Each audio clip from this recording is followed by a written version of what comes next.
We take fuel for granted. Most of us already know that it's extremely flammable, but we have used it without incident so often, filled our cars safely so often, that it is easy to forget that fuel is a toxic, extremely flammable substance. It can harm us, our environment or property, and it can harm equipment if used improperly. Let's discuss some equipment filling techniques. First, safety. Avoid filling a hot piece of equipment, one that has been running for a while and just been shut off. There is a risk that fuel spilled upon the muffler or other hot component could ignite. Discuss this with your supervisor and follow company policy in this regard. You can avoid filling hot equipment by starting the job with enough fuel to finish it, thereby filling a warm or cool machine, not a hot one. Always clear dirt and debris from the filter cap before removing it. Otherwise, dirt and debris may enter the fuel tank. Remove the filter cap slowly, as pressure builds up inside the tank in warm conditions, and pressures inside the tank need to be released slowly. Don't overfill equipment or cans. Fuel tanks need a little room for the fuel to expand.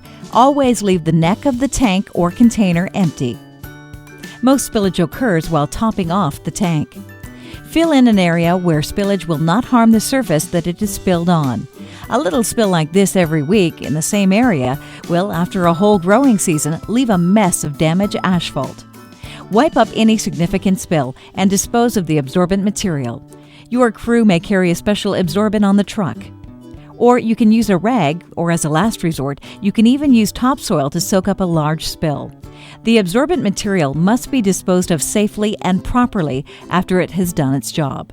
Never add fuel to a machine which is running. Portable fuel containers. We sometimes call these gas cans or jerry cans. These are important because this is usually how we add fuel to landscape equipment. Here are a few kinds of fuel cans typically used in the landscape business. They are often red and will have a UL mark designating them as safe to use for portable fuel storage. Some cans will be a different color to denote a different fuel.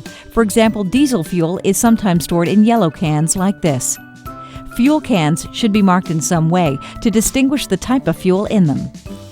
Remove the filler cap slowly, as pressure builds up inside the tank in warm conditions, and pressures inside the tank need to be released slowly. You must be careful to ground the can being filled. Simply place it on the ground while mixing and filling.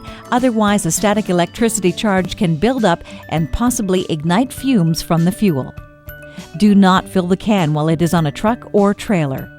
Bring the tank to the ground. Trucks with plastic bed liners are especially prone to a buildup of static electricity. Also, do not fill the can while it's in your hand off the ground. Place the can on the ground to be filled. Do not talk on a cell phone while filling. In some places, this is forbidden at service stations due to the possibility of an electrical charge from the phone igniting fuel vapors. In any case, you should be paying attention while filling equipment, not using your cell phone. Do not fill equipment in a spot where a spill will cause permanent damage. For example, on a lawn or on asphalt. Filling on concrete is best.